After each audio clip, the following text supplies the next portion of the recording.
Yo, what's up guys, welcome back to the channel. In today's video, let me share with you the best method to recover money sent to the wrong person on Cash App.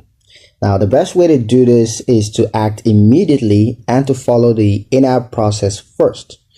First, you want to open the transaction in your activity feed and then use the option to request a refund from the recipients. If the recipient is honest, they can return the funds directly.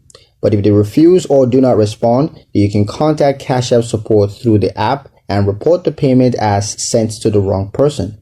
You're going to need to provide accurate details, including the amount, the date, and the cash tag involved. While Cash App cannot guarantee recovery, early reporting increases the chances of assistance. You want to avoid sending follow-up payments or messages outside the app, as this can worsen the situation. Double checking the recipient's cash tag before sending is critical, since Cash App transactions are typically instant and final once accepted. But yeah, that's pretty much it for the video, guys. Hope you liked it. Hope you found the information here useful enough.